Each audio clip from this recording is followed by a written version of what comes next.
anos, né? Então, assim, é uma situação bem complicada. A gente pode falar em algum momento a respeito de tudo que veio antes, em termos políticos e em termos factuais, jurídicos, mas também da questão pontual da prisão preventiva. Então, eu vou começar por essa última, para já contextualizar. O que aconteceu foi que na sexta-feira 21 houve um pedido da Polícia Federal feito pela PF, quer dizer, partiu da Polícia Federal, porque foi outra coisa também que em determinado momento aí soou equivocada. A Polícia Federal fez o pedido para o Alexandre de Moraes para que o Jair Bolsonaro fosse recolhido cautelarmente, né, fizesse um recolhimento cautelar na Superintendência da Polícia Federal em razão da vigília convocada pelo Flávio Bolsonaro no entorno da residência onde ele cumpre prisão domiciliar. Isso foi na sexta-feira 21. O Alexandre de Moraes foi informado ali à meia-noite 7, meia-noite 8, já da madrugada do sábado 22, a respeito da violação da tornozeleira eletrônica. À 1h25 da manhã veio o aval da Procuradoria-Geral da República. Aliás, de início não ficou muito claro, inclusive, se a PGR já estava ciente da violação da tornozeleira eletrônica ou só estava com as informações anteriores. Mas fato é que não se opôs à medida mais gravosa de decretação da prisão preventiva na Polícia Federal. E aí houve a ordem para que isso fosse cumprido. Eu li toda a decisão, e alguns já citaram aí, e acho que eu ajudei muito a repercutir o conteúdo dessa decisão com um vídeo que eu publiquei no meu canal de YouTube. Porque o Alexandre de Moraes, ele de fato, ele só cita a violação da tornozeleira eletrônica em um parágrafo na 14ª página da decisão. Então, assim, é óbvio que o Moraes, por não hierarquizar direito a importância dos elementos, e por muitas vezes não ser claro nas suas decisões e por usar alegações secundárias, ele dá margem a muita contestação. Isso não quer dizer que uma violação de tornozeleira eletrônica não seja grave. Então é preciso apontar presepadas de todos os lados, erros, problemas de todos os lados. E é isso que os políticos ligados a cada lado ou influenciadores ligados a cada lado não fazem. Eles apontam a sujeira de um lado só. Então, o Alexandre de Moraes se baseou no pedido da PF, foi argumentando ali sobre a vigília, trazendo as aspas do pedido da autoridade policial, mostrando a declaração do Flávio Bolsonaro para a convocação daquela vigília, com algumas palavras duras, de que o Brasil não pode ficar na mão desses ladrões, bandidos, ditadores, etc. E depois ele falou, além disso, né, e ainda tinha citado no parágrafo anterior, importante destacar também, ou ainda, que fica próximo da embaixada, etc. Portanto, foi a terceira alegação, a violação da tornozeleira eletrônica que ocorreu naquela madrugada, etc, etc. Mas acontece o seguinte, ocorreu a violação da tornozeleira eletrônica? Ocorreu. Jair Bolsonaro, depois, inclusive, confessou e veio vídeo a público da gente interrogando ele dizendo que ele estava com uma curiosidade, ela mostrando ali o equipamento danificado, porque ele passou, como confessou, o ferro de solda, meti um ferro quente aí, ferro de soldar, então isso aconteceu. E aí você tem, evidentemente, uma legitimidade para que certos procedimentos sejam adotados. Claro que todos os defensores de Jair Bolsonaro, não, mas a fuga seria muito difícil, mas ele tomou remédio, foi mal aí, estava doidão, etc. Que não, vamos dizer assim, não exime a pessoa de responsabilidade sobre aquilo. Alô? Acho que caiu aí o sinal. Caiu? Alô? Voltou agora, voltou. Inclusive eu estava vendo aqui o que está escrito lá sobre o remédio, né? Que um deles é a pregabalina. Esses medicamentos, em geral, eles têm contraindicação. E aí você vê, por exemplo, na página oficial da Secretaria de Saúde do Distrito Federal a respeito desse medicamento. Abro aspas. O uso da pregabalina está associado com tontura e sonolência, que pode aumentar a ocorrência de acidentes em idosos, como, por exemplo, quedas. Você deve ter cuidado até que os efeitos potenciais da pregabalina lhe sejam familiares. Pelo mesmo motivo, a habilidade de dirigir e operar máquinas pode estar prejudicada. Agora, atenção, é aconselhável não dirigir, operar máquinas complexas, nem exercer outras atividades potencialmente perigosas, até que se saiba se este medicamento afeta a sua capacidade de realizar tais atividades. Fecha o aspas. Como já foi falado aí, A habilidade do Bolsonaro de operar máquinas, ela nem sequer foi tão prejudicada assim, né? Porque ele ficou lá um tempão derretendo o equipamento sem se queimar, sem causar qualquer dano para ele próprio. Mas fato é que existe a indicação de que não é aconselhável você fazer determinadas coisas com isso. E, evidentemente, se uma pessoa for dirigir, se ela cometer um acidente de trânsito, ela não vai ser aliviada de qualquer responsabilidade sob a alegação de que bebeu alguma coisa, de que ingeriu droga, ou que tomou um medicamento, ou que tomou uma combinação de medicamentos. É por isso que, ao fazer isso se a gente for levar em consideração a veracidade dessa alegação. Ao fazer isso, você tem que tomar diversas precauções. Então, se existe uma possibilidade daquele medicamento te deixar confuso, etc., bom, você vai ter que avaliar a condição de tomar aquilo.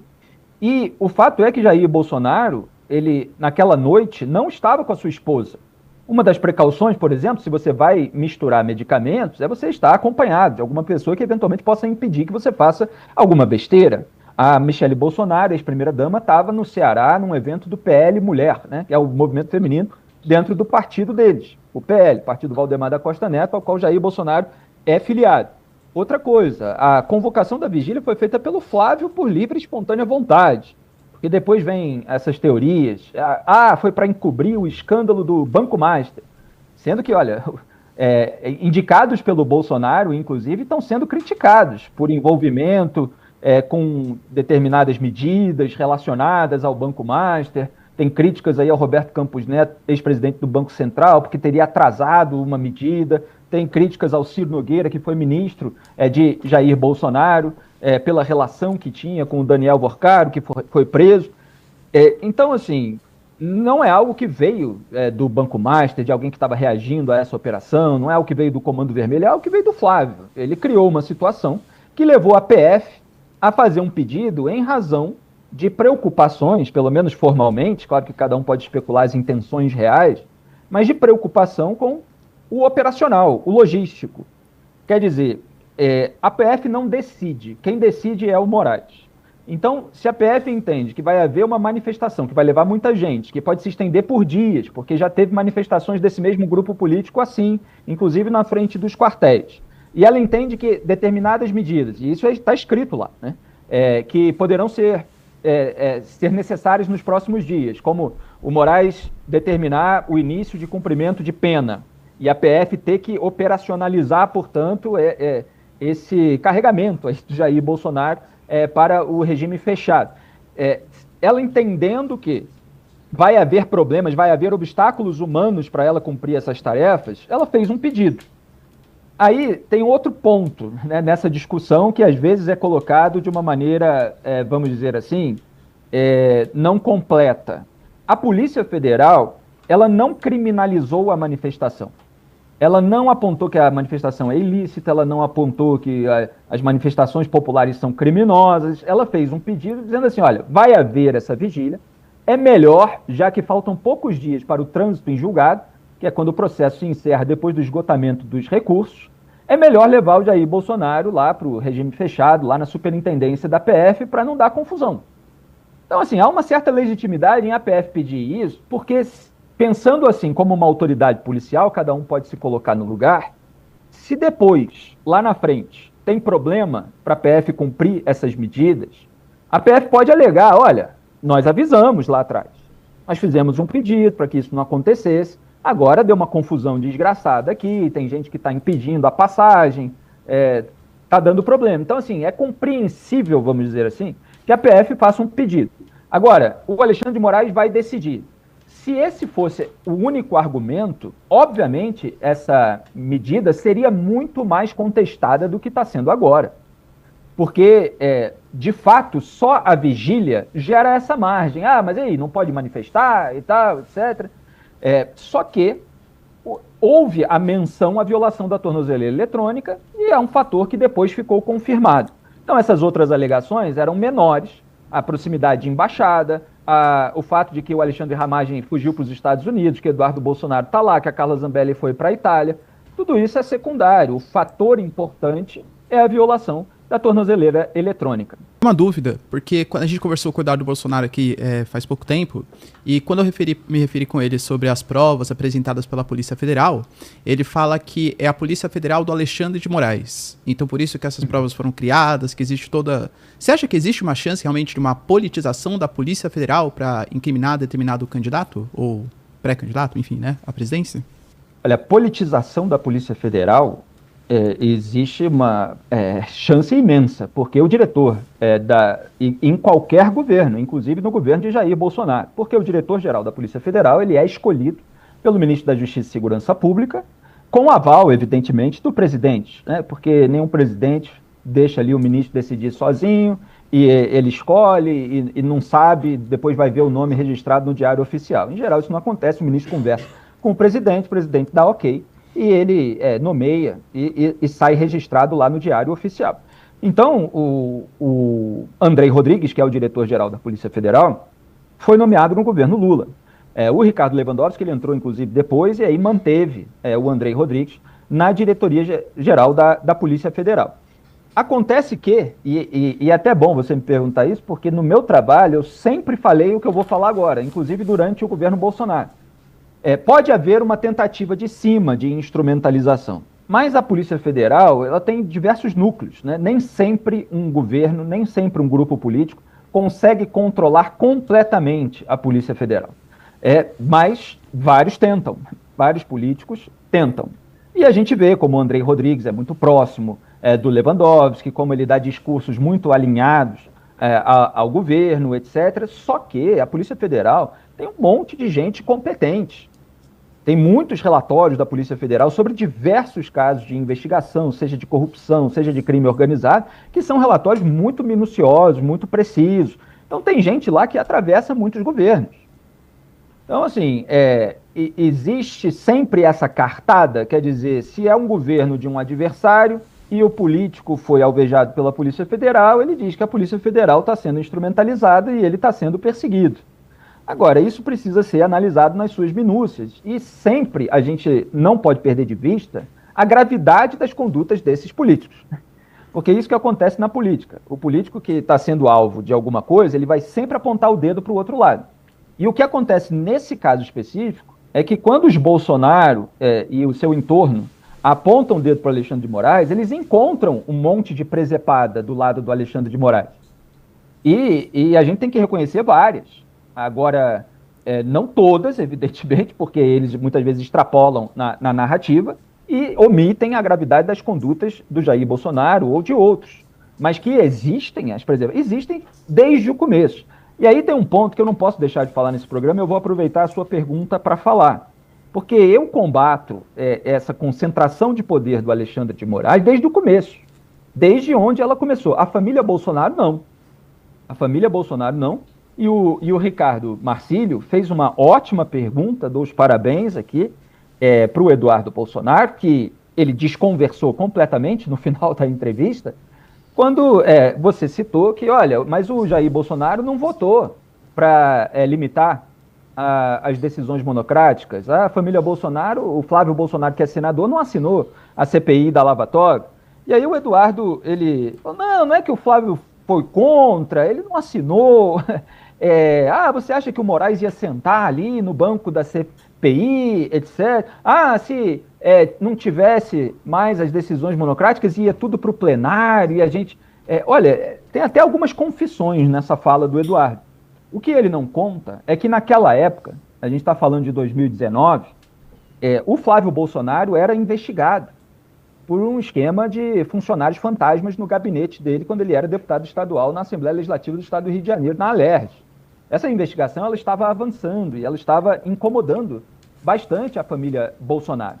E a família Bolsonaro estava buscando um alinhamento, contato com o ministro Dias Toffoli, do Supremo Tribunal Federal. E reparem que nessa entrevista o Eduardo Bolsonaro falou que, olha, a composição no TSE, que é o Tribunal Superior da Justiça Eleitoral, com o André Mendonça, Cássio Nunes Marques e Dias Toffoli, é uma composição muito mais moderada do que outras, etc. Porque o Toffoli é alinhado muitas vezes com a família. O que aconteceu em julho de 2019 foi que, durante o recesso judiciário, a defesa do Flávio Bolsonaro entrou com um recurso contra as investigações. O Toffoli era o presidente da corte, portanto, ele reagia aos pedidos feitos durante o recesso do judiciário. Ele aproveitou o pedido da defesa do Flávio Bolsonaro para paralisar todas as investigações do Brasil, baseadas em dados do COAF, como era o caso da investigação sobre o Flávio Bolsonaro, e baseadas em dados da Receita Federal, como era o caso de uma investigação que tinha aparecido na imprensa, que alvejava ali as esposas do próprio Toffoli e do Gilmar Mendes, que são advogadas. Quer dizer, o pedido da defesa do Flávio foi usado pelo Toffoli para paralisar a investigação sobre o Flávio e paralisar a investigação sobre as esposas dele próprio e do seu colega Gilmar Mendes. Então, a família Bolsonaro gostava de que houvesse decisões monocráticas justamente para se beneficiar delas. Então, ela hoje reclama contra a politização do Supremo Tribunal Federal, mas lá atrás, quando era conveniente, ela estava buscando essa politização, ela estava buscando esse alinhamento. Olha o resultado que está dando a CPMI do INSS, no sentido de conscientização da população, no sentido midiático de repercussão de tudo aquilo que está sendo descoberto, a explanação, os detalhes, os infográficos, a presença de depoentes. A gente sabe quem é quem agora, quem foi que fez exatamente o quê. Mesmo que ministros do STF se recusassem a sentar, você tem uma série de outras possibilidades de investigação, para ver fluxo do dinheiro, por exemplo, de escritório de advocacia, para ministro do Supremo Tribunal Federal, havia reportagem a respeito disso, inclusive sobre o próprio Toffoli.